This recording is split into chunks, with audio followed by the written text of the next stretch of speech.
그래서 우리가 지금 지난번부터 계속 제물을 드리는 것에 대해서 하고 있습니다. 본문 바꾸지 않고 그대로입니다. 레위기 1장 3절에서 9절입니다. 시작. 그 예물이 소의 번제물이면 흠없는 수컷으로 회막문에서 여호와 앞에 기쁘게 받으시도록 드릴지니라. 그는 번제물의 머리에 안수할지니 그를 위하여 기쁘게 받으심이 되어 그를 위하여 속죄가 될 것이라. 그는 여호와 앞에서 그 소송아지를 잡을 것이요 아론의 자손 제사장들은 그 피를 가져다가 회막문 앞 제단 사방에 뿌릴 것이며 그는 또 그 번제물의 가죽을 벗기고 각을 뜰 것이요 제사장 아론의 자손들은 제단 위에 불을 붙이고 불 위에 나무를 버려놓고 아론의 자손 제사장들은 그 뜬 각과 머리와 기름을 제단 위에 불 위에 있는 나무에 버려놓을 것이며 그 내장과 정강이를 물로 씻을 것이요 제사장은 그 전부를 제단 위에서 불살라 번제를 드릴지니 이는 화제라 여호와께 향기로운 냄새니라. 아멘. 자, 성경 우리가 읽을 때 주어를 잘 봐야 된다 그랬습니다. 그 예물이 소의 번제이면 흠없는 수컷으로 회막에서 여호와 앞에 기쁘게 받으시도록 드릴지니라. 자, 이제 수컷의 숫송아지 1년 된 숫송아지를 드리는 번제에 대한 설명입니다. 그래서 4절 그는 누굴까요? 죄인은 제사를 드리는 그 사람은 번제의 머리에 안수할지니 그를 위하여 기쁘게 받으심이 돼요. 그를 위하여 누구죠? 제물을 드리는 사람. 그를 위하여 속죄가 될 것이라. 누구죠? 당연히 제사 드린 사람이겠죠? 그러니까 지금 제사장이 하는 역할이 나올 때는 꼭 아론의 자손 제사장들은 이라고 제사장이 하는 역할은 그렇게 설명되어 있고 그 외에는 다 그는이라고 되어 있어요. 그러니까 안수는 누가 해야 된다고요? 죄인이. 그래서 결국은 누구의 죄가 속죄가 돼요? 그 죄인의 속죄가 되는 게 당연한 거죠. 자, 그 다음에 5절. 그는 여호와 앞에서 그 수송아지를 잡을 것이요. 누가 잡아요? 죄인이. 그 다음에 피를 가져다가 번제단 사방에 뿌리는 건 누가 해요? 아론의 제사장. 역할이 정확하게 있죠? 그거 드리는 동안에 그는 6절에 그는 또 그 번제물에 가죽을 벗기고 각을 뜨는 건 누가 해요? 죄인이. 그런데 그렇게 하고 있는 가죽을 벗기는데 시간이 많이 걸립니다.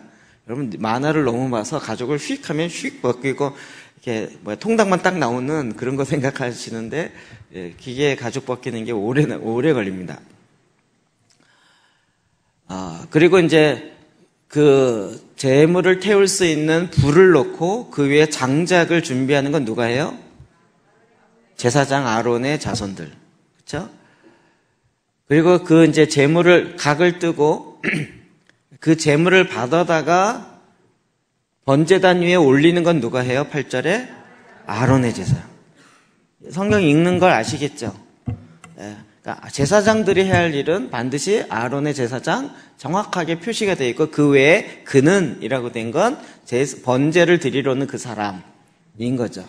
결국 우리가 지금 내가 제물이 되어서 하나님 기뻐하시는 거룩한 산 제물로 드리는데 이 작업은 누가 하는 거라고요? 내가 하는 거라고요. 내가 하는 거예요. 저 요즘 이제 기도 사역을 거의 안 합니다. 그렇죠? 기도 사역 안 하지. 옛날에는 매주마다 했었는데 안 합니다. 안 하는 이유 중에 한 가지는 우리 안에 있는 한국에 내려오는 전통적 습관, 안 좋은 세계관이죠. 영매의 개념이죠. 무당 개념이요.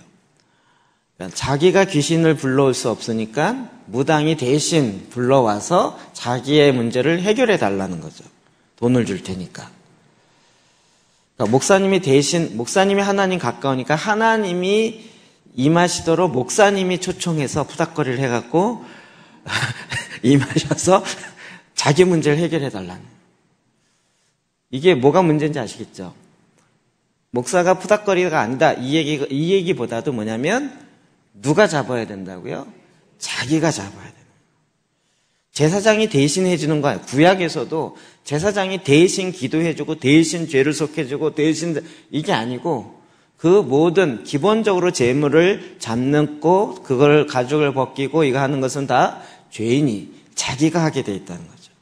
근데 자기가 기도할 일을 안 하면서 목사님 해주세요, 중보기도 해주세요, 기도 부탁합니다 라고 얘기하면 뭐라고 대답해야 된다고요?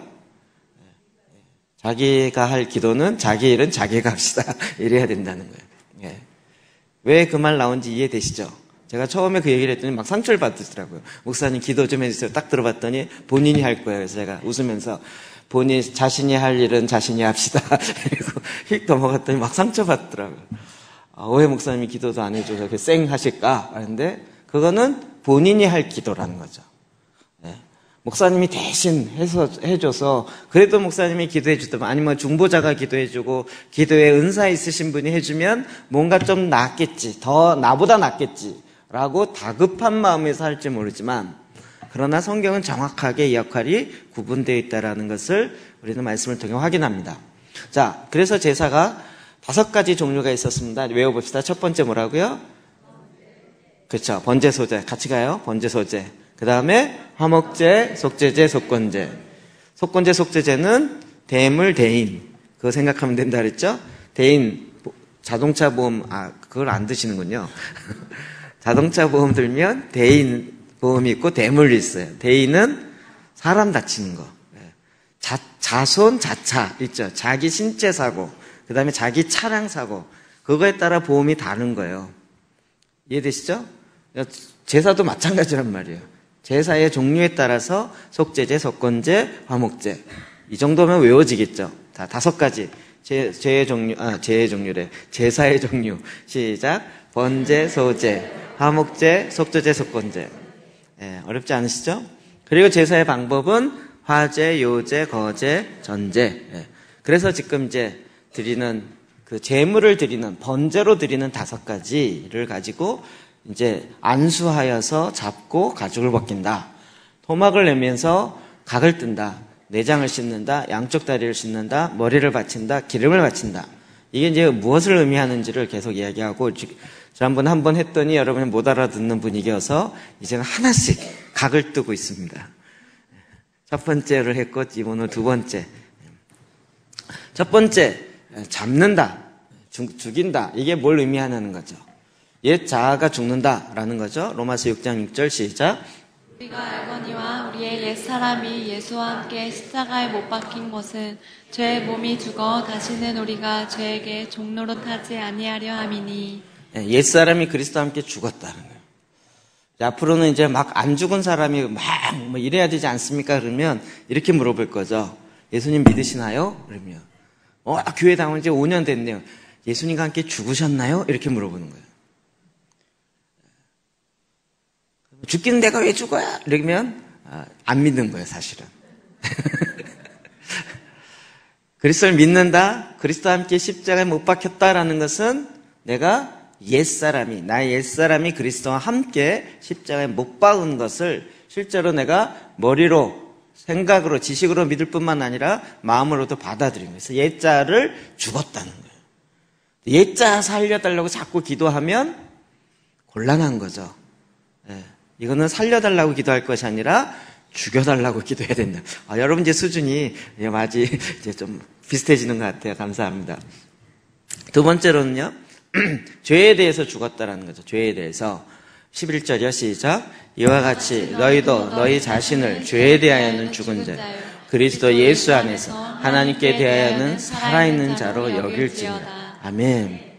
죄에 대해서 죽었다라는 거예요. 이제 나는 죄에 대해서 반응하기보다는 하나님에 대해서 반응한다는 거예요. 이번 밴드인가요? 누가 그거 올렸더라고요.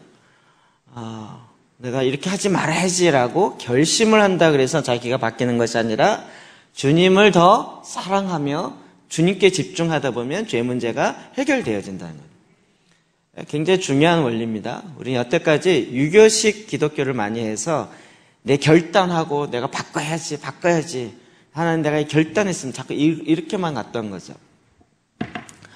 이제 우리가 죄에 대해서는 죽었습니다. 사탄의 역사에 대해서는 저는 종노릇했지만 이젠 그것에 대해서 죽었습니다.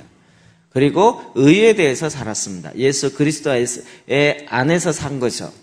그리고 이제 마음의 권리를 드립니다. 우리 옛사람을 벗어버렸다는 거예요. 뿐만 아니라 재물과 명성까지도 이제 내 이름, 내 재물이 아니라 주님의 이름이 높아지는 것. 주님의 나라가 임하는 것이 내 삶의 목적이 되는 거죠. 그러니까 늘 하나님의 말씀을 듣는 것에 더 집중하고 그것이 우선순위가 돼 있다. 이게 이제 죽는 거다, 잡는 거다 이렇게 됐습니다. 잡읍시다. 죽으셨나요? 이제 이게 역시 재단하니까 좋은 것 같아요. 설명하기도 좋고 앞으로 이제 계속 말하기도 좋은 것 같아요. 굉장히 전제가 다르다는 거 이해되시죠? 재물되어지는 기도가 아닐 때는 우리가 자꾸 착각하면서 나를 살려달라고 하지만 사실은 옛자와 관련되어진 잘못되어진 생각, 잘못되어진 접근을 많이 해왔다는 거예요. 그래서 황루이치 목사님 계속 킥킥 한 거죠. 죽어야 된다고. 내 옛자가 죽어요. 진짜 죽지 마십시오. 옛자가 죽어야 됩니다. 진짜 막 찔러갖고 죽지 마시고요. 옛자가 죽어야 됩니다. 자, 오늘은 두 번째입니다. 두 번째 어떻게 해요? 각을 토막을 내고 각을 뜹니다. 네. 자, 이게 과연 뭘 의미하는지를 좀 더 깊이 보기 원합니다. 출애굽기 32장 9절 10절입니다. 시작. 여호와께서 또 모세에게 이르시되 내가 이 백성을 보니 목이 뻣뻣한 백성이로다. 그런즉 내가 하는 대로 두라. 내가 그들에게 진노하여 그들을 진멸하고 너를 큰 나라가 되게 하리라. 이스라엘 백성이 출애굽해서 하나님과 언약 맺기 위해서 하나님께서 모세를 시내산으로 불렀습니다. 그런데 그들은 벌써 이방인이 섬기는 신을 만든 거죠. 금송아지를 만들었어요. 여호와를 만들자. 저는 이거 생각할 때마다 진짜 놀랄 수밖에 없고 이게 또 우리의 모습이고요. 그러니까 하나님이 말씀하는 대로 하나님을 섬겨야 되는데 내가 하나님을 내 마음대로 섬기는 거예요. 그래서 뭐라 그랬어요? 이스라엘 백성들이 모세가 늦게 내려오니까 하나님을 만들자. 우리를 구원하신 하나님을 만들자. 그래서 만들었는데 뭐가 나왔어요? 금송아지가 나왔어요. 그리고 그걸 보고 여호와라고 얘기하고 그 앞에서 예물 드리고 절기를 선포하고 일주일 동안 축제에 자기네식에 예배를 드렸어요. 애굽식이었겠죠. 이게 제가 정말 이렇게 10분 좋게 봐줘서 정말 하나님을 너무 사랑하는 마음에서 하나님을 만들고 싶은 마음에서 만들었을 거라고 아주 좋게 봐주려고 애써가지고 그렇게 한다 할지라도 우리가 정확하게 해서 하나님 말씀과 비교해 볼 때는 아닌 거라는 거죠. 그들의 목이 굳어 있다라는 것을, 목이 뻣뻣한 백성이라는 것을 하나님께서 일찌감치 알아보셨어요. 이게 굳은 마음, 굳은 백성, 목이 뻣뻣한 백성. 그래서 하나님이 뭐라고 얘기하셨어요? 그런즉 내가 하는 대로 두라. 하나님이 뭐라고 하냐면 모세에게 내가 하는 대로 놔둬라. 내가 그들에게 진노하여 그들을 진멸하고 모세 너를 통하여 큰 나라가 되게 하리라. 내가 이렇게 할 건데 놔둬라. 다시 500년 하면 되니까 너를 모세를 아브라함으로 다시 택해서 다시 500년을 또 지내면 되니까 나를 놔둬라. 내가 저들을 다 진멸하고 그리고 새롭게 모세 너로 인해서 새롭게 큰 나라가 되게 하려는 거예요. 하나님이 농담했을까요? 목이 곧은 백성, 목이 뻣뻣한 백성, 그의 마음에 굳은 마음으로 있는 백성을 향한 하나님의 진노예요. 그러니까 이게 목이 잠을 잘못 자서 목이 뻣뻣해서 잘 안 돌아가 자꾸 이렇게 생각하는데요. 이미 홍해도 경험했고 출애굽해서 그리고 하나님의 신에서는 앞에 나와 있는 애굽에서 10가지 재앙을 다 경험한 자들, 그리고 홍해를 건넌 그 하나님의 선택받은 언약 백성이라는 그 이스라엘 백성들, 그들을 처음부터 딱 보니까 목이 곧은 백성. 처음에는 미리암이 홍해 건너고 나서 속옷치며 예언적 찬양하죠. 하나님을 찬양하고 얼마나 기쁘고 얼마나 즐겁겠습니까? 그런데도 불구하고 목이 곧은 백성. 그래서 내가 그들에게 임해서 진멸하겠다는 거예요. 그러면 목이 굳은 백성을 향한 하나님의 메시지가 거의 비슷합니다. 그랬더니 모세가 더 중보하죠. 그럴 때 하나님이 그러면 너희들 올라가라. 난 안 가겠다는 거예요. 그때 모세가 다시 중보하면서 같이 가지 않으시려거든 우리를 올려보내지 마십시오. 그리고 자기의 목숨을 내놓고 또다시 중보합니다. 그때 하나님이 다시 한번 그의 마음을 돌이키사 이야기하죠. 33장 5절입니다. 시작. 여호와께서 모세에게 이르시기를 이스라엘 자손에게 이르라. 너희는 목이 곧은 백성인즉 내가 한순간이라도 너희 가운데 이르면 너희를 진멸하니 너희는 장신구를 떼어내라. 그리하면 내가 너희에게 어떻게 할 것인지 정하겠노라 하셨습니다. 아멘. 그들이 목이 곧은 백성을 향한 하나님의 반응은 뭐예요? 항상 진멸하는 거예요.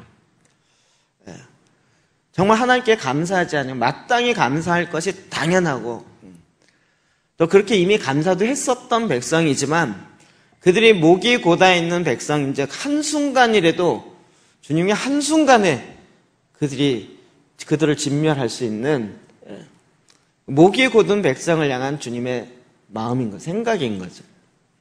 그래서 장신구를 떼라, 액세서리를 빼라는 거예요. 뭘까요? 자기가 갖고 있는 액세서리 왜 하죠? 예쁘게 보이고 뭐 블링블링 하려고 이게 무슨 말인지 모르겠지만 블링블링 하려고. 그 장신구가 굉장히 비싼 시대이잖아요. 띠라는 거죠. 결국은 누구를 나타내려는 거예요? 하나님을 나타내려는 게 아니라 자기 자신이에요. 자기 자신이 약간 좀 표현이 웃긴데 제가 이런 표현 너무 극단적으로 해서 자기 목이 곧은 걸 자랑해서 목걸이를 막 감아서 이렇게 더 늘리는 내가 목이 곧아서 이렇게 장신구가 더 많다라는 걸 자랑하는. 그럼 그것에 대해서 하나님이 결코 허락지 않으시는 거예요. 신명기에도 또 이야기 나옵니다. 9장 6절 시작. 그러므로 내가 알 것은 내 하나님 여호와께서 내게 이 아름다운 땅을 기업으로 주신 것이 내 공의로 말미암은 것 아니냐. 너는 목이 곧은 백성이라. 가나안 땅을 이스라엘 백성에게 주는 것은 이스라엘 백성들이 갖고 있는 공의로움이 있기 때문이 아니라는 거예요. 왜냐하면 이스라엘 백성은 이미 목이 곧은 백성이라는 것에 대해서 하나님께서 이미 알고 계신 거예요. 그리고 신명기는 출애굽기랑 다르죠. 출애굽기는 그 상황이 진행되고 있는 과정이고 신명기는 다 지난 다음에 마지막 40년째 되는 총정리죠.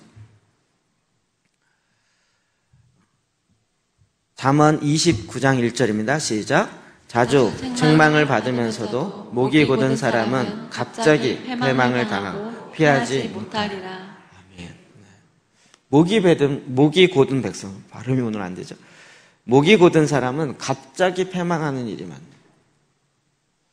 제가 이게 착한 컴플렉스가 있어가지고요. 저는 제가 제일 이해 안 됐던 게 뭐냐면 친구라는 영화였어요. 전 사실 안 봤어요.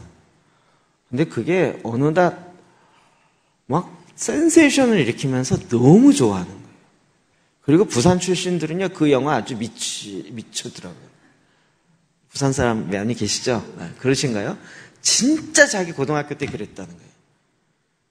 진짜 그렇게 뛰고, 그렇게 패고, 그렇게 싸우면서, 친구 아이가 이래갖고 막 하면서요, 그 영화 나오고 나서, 막 학교에서 선생님들에게 대들고, 뭐 이런 거에 대해서, 그냥, 뭐랄까, 마치 짱구 나오고 나서 엄마한테 대드는 아이들이 더 재밌어지는 것처럼, 엄마는 약간 앞뒤가 안 맞고 그걸 놀려먹는 짱구가 더 지혜롭고 막 만화가 그렇게 표현되잖아요.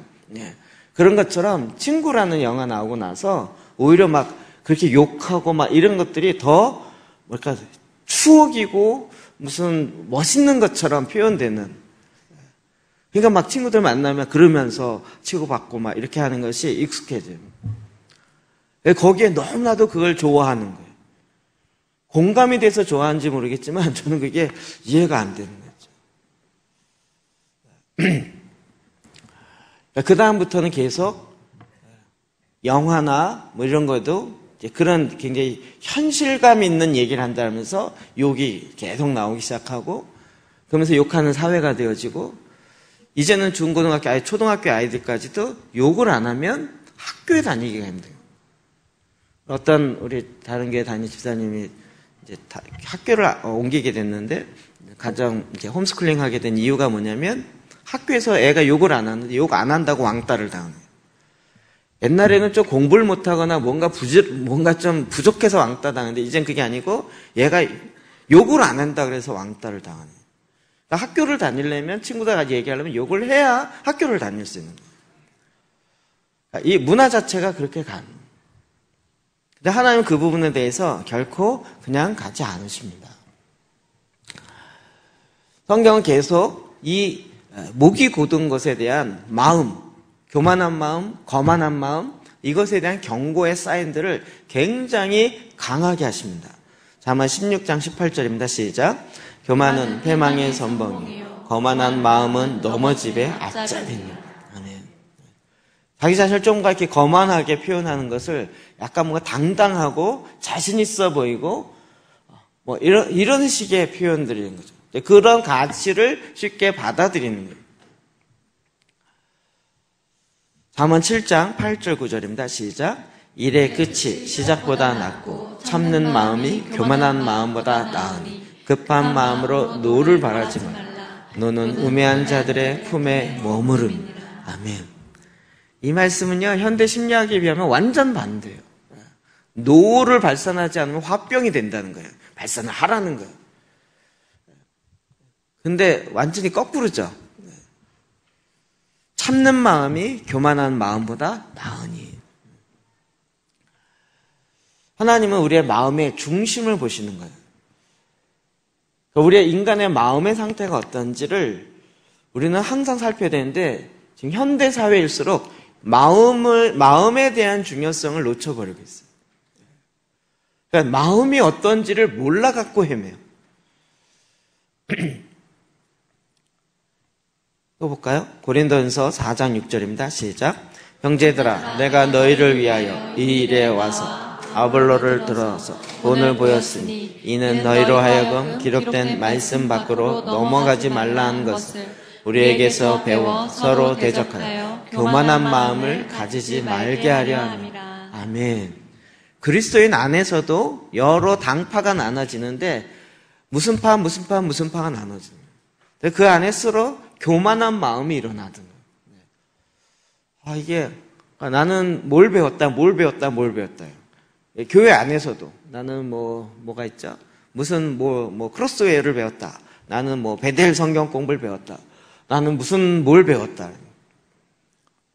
너는 그거 배웠냐? 근데 그거를 배웠는데 그것이 배운 것으로 인해서 그에게 교만한 마음이 들어가 있는 거예요. 그걸 안 배운 사람을 멸시하고, 그렇게 말씀을 배웠으면 말씀에 가까이 가서 오히려 예수 그리스도의 말씀으로 말미암아 온유하고 겸손하고 자기 자신 죽어주고 이렇게 가는 게 더 마땅하잖아요. 그 배운 것 자체만으로 오히려 더 교만하게 가요. 되게 재밌어요. 그리고 고린도 교회에 사당파가 있는데 이 사당파는 오늘날 일어나는 싸움 보면요, 꼭 이렇게 사당파로 나눠집니다. 둘이 싸우다 나중에 둘에서 둘로 또 갈라지면서 4개의 당파로 꼭 갈라져요. 그러면 이제 바울파, 아볼로파, 게바파, 그래도 난 싸움 다 싫어, 난 그리스도파야 이래갖고 꼭 그런 사람이 나와요. 이게 다 교만한 마음에서 나오는 거예요. 신명기 17장 12절 13절이요. 시작. 사람이 만일 무법하게 행하고 내 하나님 여호와 앞에 서서 섬기는 제사장이나 재판장에게 듣지 아니하거든 그 사람을 죽여 이스라엘 중에서 악을 제하여 버리라. 그리하면 온 백성이 듣고 두려워하여 다시는 무법하게 행하지 아니하리라. 오늘날 우리 성경에 지금 무법하게라고 되어 있지만 옛날 성경에는 거만하게라고 되어 있어요. 사람이 만일 거만하게 행해서 제사장이나 재판장에게 듣지 않아요.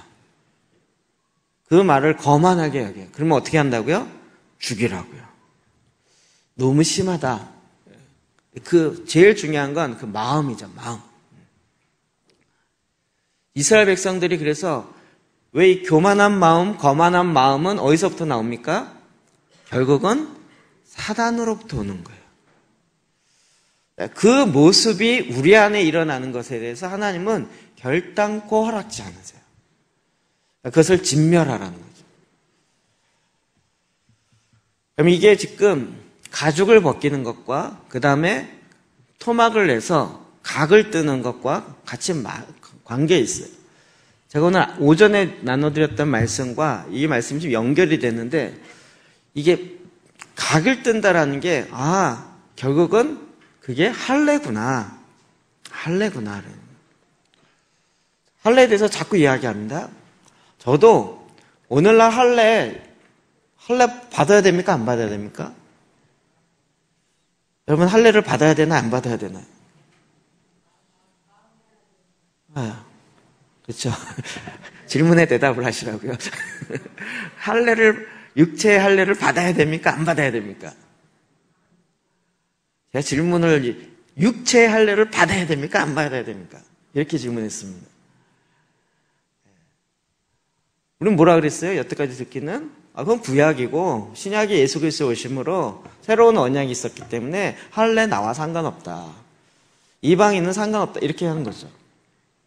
그런데 사도 바울이 계속 구약부터 시작해서 이야기하는 할례와 이야기 되면 꼭 무엇을 얘기해요? 육체의 할례가 진짜 할례가 아니라 그것은 모형인데 육체의 할례를 행하는 이유가 뭐예요? 마음의 할례를 하기 위해서. 즉 마음의 각을 떼기 위해서요. 마음에 굳어진 마음, 교만한 마음, 거만한 마음을 각을 뜬다고요. 잘라낸다고요. 우리가 예수 그리스도를 믿을 때 주님 내 안에 오셔서 나를 구원해 주세요. 그런데 주님이 어디에 임하세요? 내 마음에 임하시는데 이 마음이 굳어져 있어서 그 말씀이 내 안에 들어가지 못하고 주님의 말씀하는 것의 그 삶이 내 안에 사라지지 않는 것은 이 마음의 밭의 문제인 거죠. 굳은 마음, 길가밭과 같이 돼 있다는 거예요. 그걸 어떻게 하라고요? 할례와 같이 잘라야 된다. 각을 따야 된다는 거예요. 그래서 마음의 할례를 하는 우리가 진짜 할례당이다라고 빌립보서에 이야기하는 거고요. 그럼 이게 우리 성령만 이야기한 것이 아니라 에스겔에도 계속 얘기하고 있죠. 에스겔 36장 25절부터 볼까요? 시작. 내가 너희를 여러 나라 가운데서 인도하여 내고 여러 민족 가운데에서 모아 데리고 고국 땅에 들어가서 맑은 물을 너희에게 뿌려서 너희로 정결하게 하되 곧 너희 모든 더러운 것에서와 모든 우상 숭배에서 너희를 정결하게 할 것이며 또 새 영을 너희 속에 두고 새 마음을 너희에게 주되 너희 육신에서 굳은 마음을 제거하고 부드러운 마음을 줄 것이며 또 내 영을 너희 속에 두어 너희로 내 율례를 행하게 하리니 너희가 내 규례를 지켜 행할지라. 아멘. 제가 일부러 이제 그 앞까지 좀 이야기 올려놨는데 제가 메시지 성경을 읽으면 조금 더 편합니다. 내가 하려는 일은 이것이다. 내가 너희를 그 나라들에서 데리고 나오고 너희를 사방에서 모아다가 너희 고향 땅으로 데려가겠다. 내가 정결한 물을 부어 너희를 깨끗이 씻겨줄 것이다. 너희에게 새 마음을 주고 너희 안에 새 영을 넣어줄 것이다. 내가 너희 안에서 돌로 된 마음을 도려내고 자기 뜻 대신 하나님의 뜻을 쫓는 마음을 불어넣을 것이다. 너희 안에 나의 영을 불어넣어 내가 말하는 대로 너희가 행하고 내가 명령하는 대로 살 수 있게 할 것이다. 너희는 내가 너희 조상에게 준 땅에서 다시 살게 되리라. 너희는 나의 백성이 되고 나는 너희의 하나님이 되리라. 하나님의 말씀을 듣지 않는 마음을 도려내고 거기에 하나님의 말씀을 듣는 하나님의 마음을 넣을 거라는 거예요. 그러니까 지금 내 안에 굳은 마음을 도려내고 하나님이 주시는 마음을 받아야 되는 거죠. 그러니까 지금 각을 뜬다. 굳은 마음을 제거하는 필요 없는 마음을 잘라낸다라는 것이 우리에게 지금 굉장히 중요한 문제로 다가옵니다. 제가 이게 자꾸 우리가 계속 이제 윤리적인 기독교 차원에서 머물러 있어서 이 착각하는 게 뭐냐면 하나님 내가 선한 일을 하겠습니다. 선한 일을 할 수 있도록 도와주세요. 라고 결단하는데 정말 말씀에 깊이 들어가다 보면 내 안에 선한 일을 할 수 있는 의지 자체가 죽어 있다고요. 내 안에 정직하고자 하는 의지 자체가 죽어 있어요. 그 마음이 부패 있고 썩어 있기 때문에 내가 정직한 마음으로 살겠습니다. 아이고 또 못 살았네요. 다음엔 반드시 살겠습니다. 아무리 결단하고 아무리 기도해도 안 바뀐다는 거죠.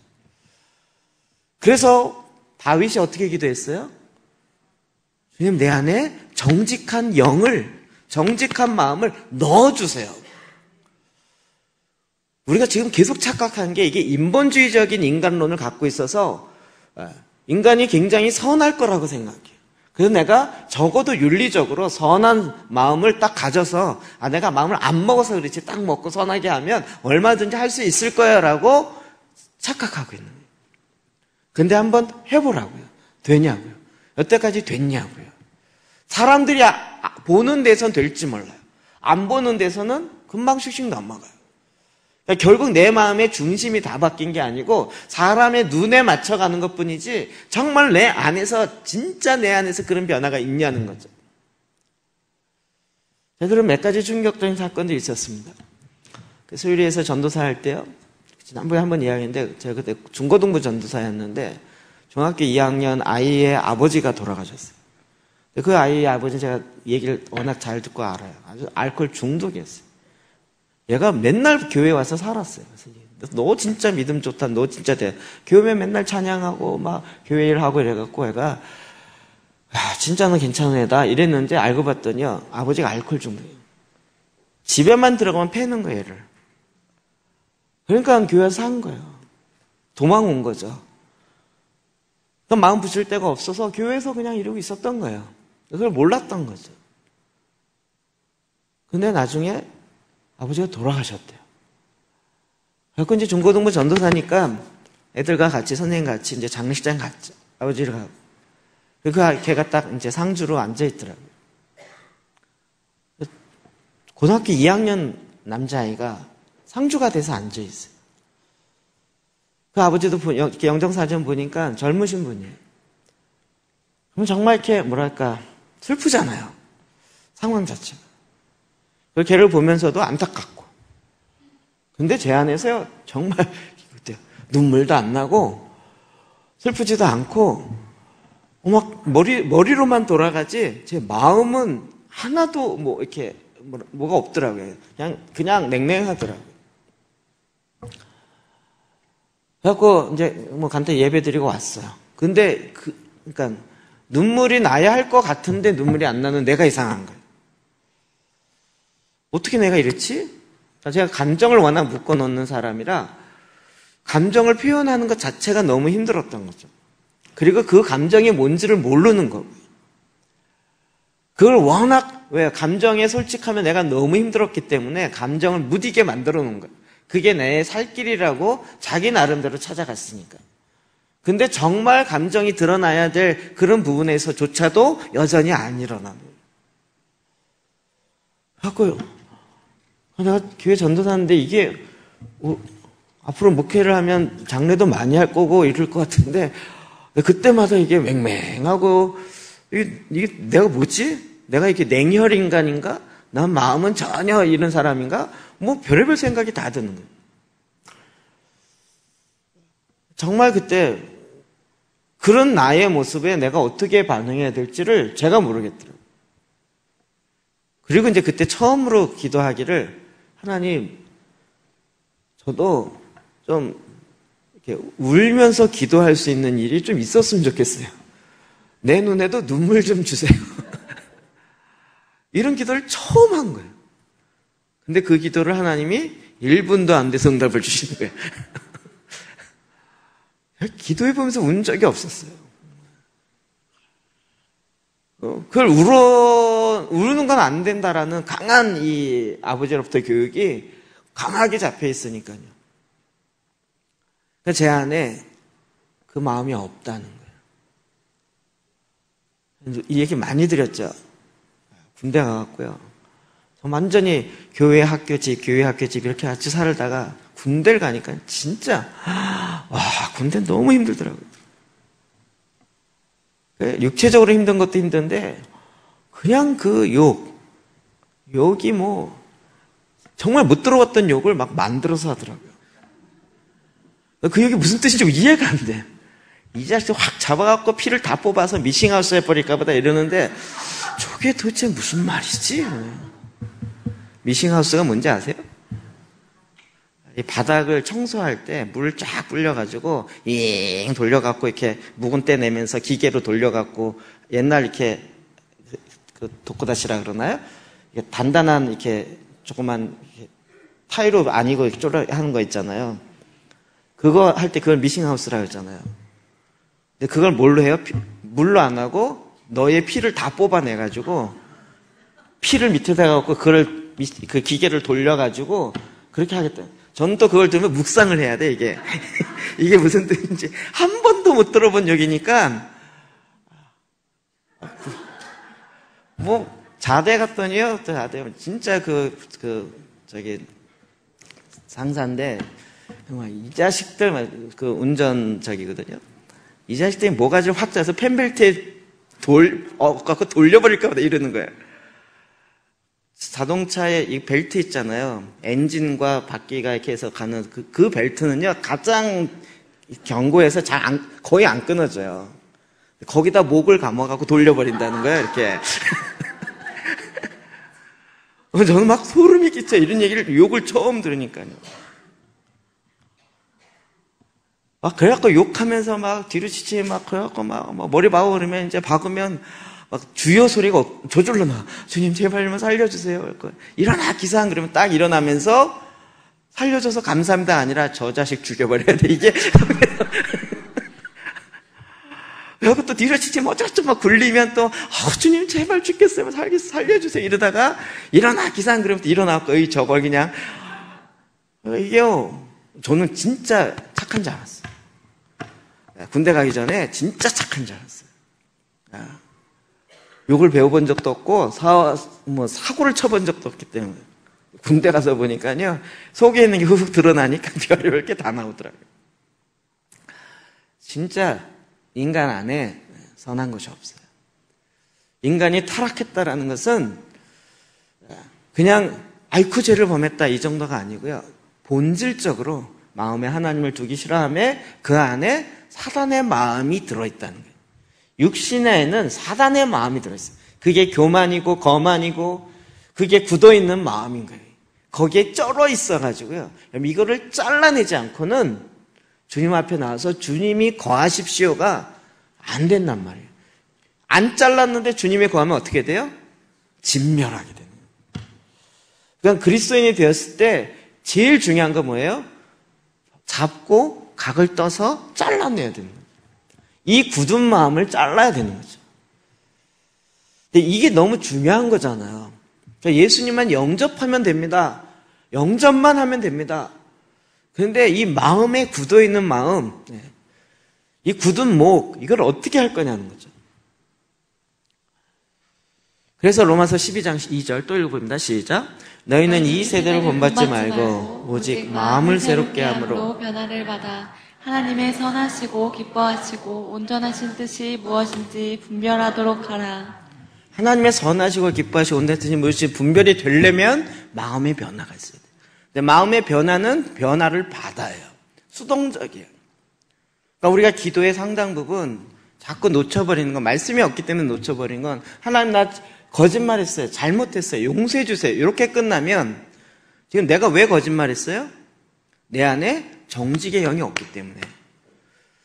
거짓말 안 하고 싶었는데 아차 실수했네요, 하나님 용서해 주세요. 우린 자꾸 이 차원에서 회개하려고 그래요. 근데 그 현상을 보면 내 안에 뭐가 없어요? 정직의 영이 없어요. 즉 하나님의 영이 없는 거예요, 그 부분에 있어서는. 그럼 이게 보통 죄냐고요? 그냥 현상으로 일어나는 그 정도가 아니라, 그냥 바로 그런 부분에 있어서 내 안에 굳은 마음을 어떻게 해요? 각을 떠야 되는 거예요. 잘라내야 되는 거예요. 우리 회개에 굉장히 깊이 있는, 그리고 하나님 원하시는 부분 중에 하나입니다. 이게 안 되니까 우리가 회개를 합시다 라고 할 때 내가 감정적으로 뭔가 잘못됐는데 이거 회개해야겠구나 이런 측면만 이야기합니다. 우리가 지난 금요일 날 요나서를 갖고 기도했었습니다. 4장은 우리가 그냥 각자 기도했지만 4장에 보면 11절에 같이 읽어볼까? 시작. 하물며 이 큰 성읍 니느웨에는 좌우를 분변치 못하는 자가 12만이 몇 명이요 육축도 많이 있나니 내가 아끼는 것이 어찌 합당치 아니하냐. 니느웨 성에 12만 명의 좌우를 분별하지 못하는 다음 세대가 있었다는 거잖아요. 그래서 지난번에 그 김정영 선생님이 이 얘기를 하면서 12만 명, 지금 안산에 있는 초중고 학생이 12만 명이라는 거예요. 그리고 니느웨 성이 약 70만, 안산시가 75만, 안산시만한 거예요. 엄청나게 크죠. 지금 요나가 자기의 땡볕을 가려주는 호박잎, 그게 떨어지고 그게 자기에게 도움을 주다가 사라진 것 때문에 막 불평이 많은 거예요. 내가 불평 내는 게 당연하다 이런 거. 근데 하나님 뭐라 그래요? 네가 너의 이 땡볕 때문에 그 호박잎 하나 아끼는데 나는 이 니느웨 성에 아수르의 수도이고 니무롯에서 만들었지 모르지만 여기에 좌우를 분별하지 못하는 다음 세대가 12만 명이 있다는 거예요. 이들을 아끼는 게 합당하지 아니하냐 이 얘기를 하는 거죠. 자, 이 말씀을 우리가 읽었어요. 이 말씀을 읽고 우리가 각을 뜨기 시작하는 거예요. 저는 요나서를 지난번에 기다리면서 사실은 개인에게 적용 많이 시작했지만 요나서는요 북한에 적용하면 딱 맞아. 우리가 지금 북한에 뭐 전쟁이 일어나니 많이 뭐 김정은 지금 폭격을 해야 되느니 많이 미국에서 제발 야 이번에 한번 해라 그냥 이 분위기잖아요 지금은. 그런데 북한이 지금 3천만 이야기하죠. 2,500만 얘기하죠. 그래서 막 죽어서 지금 2,300만 이야기합니다.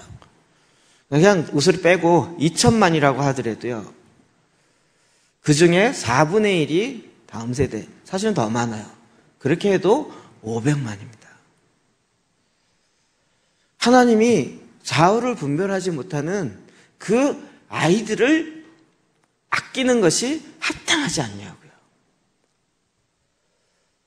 불의한 정권이 있지만 그러나 그들 가운데 있는 하나님이 아끼는 그 일이 있는데도 그거 상관없이 우리는 아우 쟤네들 좀 한번 폭격해서 쓸어야 돼. 이렇게 보는 것이 마땅하죠. 그런데 요나는 마땅하다고 생각한 거죠. 이 니느웨의 수도는 멸망돼야 되는 거예요. 근데 우리 안에 지금 마음을 보자는 거예요. 우리 안의 마음. 우리가 북한을 생각하면서 물론 죄스러운 마음이 가진 적이 별로 없잖아요. 이게 나의 죄다라고까지 생각하지도 않은 거죠. 그런데 하나님의 마음이 부어져야 사실은 12만 명을 아끼는 것이 합당한 거죠. 하나님 입장에서. 그렇지 않나요? 하나님이 이것을 아끼는데 우리는 그것보다 지금 호박잎 하나가 더 아까운 거예요. 나에게 도움을 주는. 이게 문제를 딱 보자는 거예요. 지금 우리 주위에서 일어나는 이때부터는요, 진짜 우리의 머리를 돌려야 되는 거예요. 어느 날 계시가 빵 임해서 은혜가 이렇게 회개 터지는 것이 아니라 북한 사회를 생각해 보라는. 저는 이게 제가 몇 번 말씀드리지만 제가 북한 사회에게 무슨 사명이 있거나 뭐가 있어서는 아니고요. 진짜 어느 날 설교하다가 그 마음이 확 들어와서 이게 나오기 시작한 거예요. 이게 하나님의 마음이라는 거예요. 하나님의 마음. 그 다음부터는 그런 메시지들이 제 안에 떠나지지가 않아요. 이게 마음이 들어왔어요. 그리고 에스겔서 아까 36장에도 나오지만 36장, 37장은 북한에 해당되어지는 메시지로 보면 너무 정확해요. 37장 마른 뼈들아 여호와의 말씀을 들을지어다. 마른 뼈가 같잖아요. 근데 그들이 나중에 어떻게 돼요? 한 여호와의 큰 군대가 될 거예요. 여호와의 군대가 우리는 남한에 있는 다음 세대라고 생각했죠. 그런데 그 말씀의 근거로 볼 때는 마른 뼈와 같은 현재 마른 뼈와 같은 자가 누구냐고요. 북한에 있는 사람들이죠. 정치범 포로 수용소에 아니면 기독교인들로 예수 믿는 것 때문에 지금 사상범으로 있는 그들 가운데, 근데 그것에 대해서 하나님께서 아끼는 것이 합당하지 않겠냐고요. 근데 우리는 그것과 상관없이 오늘 나에게 주는 잎사귀 한 장에 하나님 앞에 불평한다. 자, 우리가 회개할 것이 뭔가요? 사실은 이게 하나님의 마음이 부어지지 않으면 회개할 건덕지가 아닌 거죠. 그렇죠? 나와 무슨 상관이 있냐는 거예요. 그게 내가 잘못했냐 이럴지 모르지만 하나님의 마음이 내 안에 부어졌을 때요. 그와 같은, 그러니까 하나님의 마음이 없을 때는 전혀 상관없어요. 이게 죄라고도 얘기할 필요조차도 없는 내용이에요. 그런데 하나님의 마음이 부어지면, 성교도 마찬가지입니다. 우리가 흔히 이야기하는 제국주의식 어쩌지 얘기하는 제국주의식 선교가 있잖아요. 우리가 한국이 더 잘 살기 때문에 가갖고 도와주고 그리고 복음도 전하고 우리가 더 높은 위치라는 거죠. 이게 제국주의적인 선교잖아요. 그건 아니죠.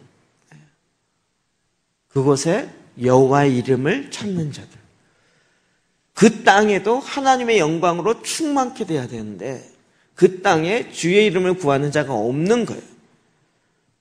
주님, 온 땅에 여호와의 영광으로 가득 차야 되는데 저 북한 땅에 주의 영광이 없습니다. 주님의 영광을 담고 있는 내가 가겠습니다. 주님으로부터 시작하여 비전이 나와야 되는데 대부분 그렇게 하지 아니라 내가 사명 있고 내가 헌신해서 가는 거죠. 그러니까 선교사로 가는데 목사가 되는데도 불구하고 이게 자기 의로부터 시작되는 게 너무 많은 거예요. 왜요? 가죽을 할례 받지 않는 마음, 굳은 마음으로 그 위에다가 쌓기 시작하는 거예요. 마음에 거만한 마음과 교만한 마음이 할례 받지 아니하면, 그것을 잘라내지 아니하면, 즉 각을 뜨지 아니하면 재물이 재물될 수가 없어요. 타지를 않아요. 가죽을 벗기고 그것을 잘라내지 않으면. 겉만 탈지 모르지만 속은 안 타요. 우리가 주님 앞에 재물 되어 드릴 때 정말 내 마음의 중심에서 할례 받은 마음, 굳은 마음을 제거해야 된다. 그 굳은 마음을 제거하지 않고 어떻게 그 안에 100배의 열매가 맺겠냐고요. 아니, 마음의 밭이 길가 밭인데 그 길가 딱딱한 밭을 기경해서 갈아엎지 않고 어떻게 거기가 씨앗이 심겨져서 그 씨앗이 뿌리 나고 자라고 이게 어떻게 가능하겠냐고. 그러니까 이 네 가지 마음의 밭의 비유는 하나님 나라의 가장 핵심적인 비유라고 설명하는 게 그거죠. 자, 그러면 이거 갖고 어떻게 우리가 회개할까요? 제가 나름대로 좀 정리해봤어요. 하나님은 생명을 가장 중요시 여기는데 우리는 생명보다도 뭐가 중요해요? 그놈 죽여야 돼. 이거죠. 하나님 지금 12만 명의 사람이 이유 없이 죽어가는 것에 대해서 그게 안타까워서 가서 회개하라고 외치라 그러는데 나는 그거보다 내 민족적 감정이 더 우선이 돼 있는 거죠. 이 마음을 잘라야 되는 거죠. 하나님 나라보다 내 민족에 대한, 그때는 왜 애국심이 발동하는지 모르겠어요? 이스라엘로 볼 때는 당연한 얘기일지 모르지만 내가 하나님의 생각을 무시하고 생명을 아끼는 하나님의 생각을 무시하고 내 생각으로 사로잡혀 있던 것을 잘라야죠. 이 사건이 있지 않으면 요나는 전혀 깨닫지 못했겠죠. 당연했겠죠. 그래서 그 각을 떠야 돼요. 주님, 내가 생명을 아끼지 않았거든요. 생명을 아끼지 않아요. 하나님은 그 생명이 500만 명이나 죽어가는데 우리는 그런 이야기를 들으면서도 전혀 지금 내 삶에 있는 이 호박잎 한 장이, 호박이 아니죠. 뭐죠? 박농쿨 한 장이야. 그게 그거겠죠? 그 한 장이 나에겐 더 귀하게 여기는 거예요. 그게 돌이켜야 될 거거든요. 그래서 내 마음의 동기를 씻어야죠. 주님, 내가 이제는 생명을 소중하게 여기겠어요. 그렇다는 걸 우리도 알겠죠. 우리가 막 돈 1,000원, 2,000원에 벌벌벌 떠는 사람도 지금 자기 자식이 아프거나 그러면 1,000만 원, 2,000만 원이 아니라 있는 대로 다 써도 아깝지 않죠. 왜요? 생명이 더 소중하니까. 주님의 마음이 그건데 우리는 그것을 그렇게 귀하게 여기지 않아요. 그리고 오히려 무시하는 거죠. 내가 막 심판하려고 하는, 게다가 아수르잖아요. 이스라엘을 점령해 올, 그리고 아수르에 의해서 북이스라엘이 멸망될 거잖아요. 거기에 대한 자기의 생각만 드립다 많았던 것들, 생명을 무시하는 모든 이론들이요. 지금 그렇죠. 생명을 무시해요. 생명을 무시해요. 이 사회가 언제부터 갑과 을을 인정하기 시작하고 그걸 받아들이기 시작합니다. 처음에 이런 얘기하면서 어떻게 그런 인간 사회 그래? 이런 얘기인데 이제 이게 공경련하게 되더니 아예 그냥 법처럼 돼버린 갑과 을이요. 제가 10년 전인가 그 얘기 들었어요. 현대중공업인가? 거기서 그 서원버스를 타고 오는데 을에 해당된 사람이 그 버스에 앉아 있었다는 거예요. 그랬더니 갑에 해당된 사람한테 너 안 일어나? 그랬더니 그 버스 안에서 패기 시작해갖고요. 버스를 앉아 있다고 패기 시작했다는 거예요. 근데 을이기 때문에 대항도 못하고 맞았다는 거예요. 근데 어떻게 이럴 수 있냐 그랬는데 이제는 그 갑과 을이 우리 아이들 학교에 있어요. 그 사회 속에 있고요. 생명을 중요시 여기잖아요. 한 사람 이게 중요시해야 하는. 이게 우리가 열어놨던 문들이 자꾸 우리 안에 들어오는. 그럼 이 일에 있어서 하나님이 결국 생명을 살리는 일에 헌신하는 거죠. 이게 무슨 경제성의 효율성의 논리의 문제가 아니고 돈이 든다 할지라도 생명의 소중함에 우리가 그 일을 알고 그 일에 들어가는 겁니다.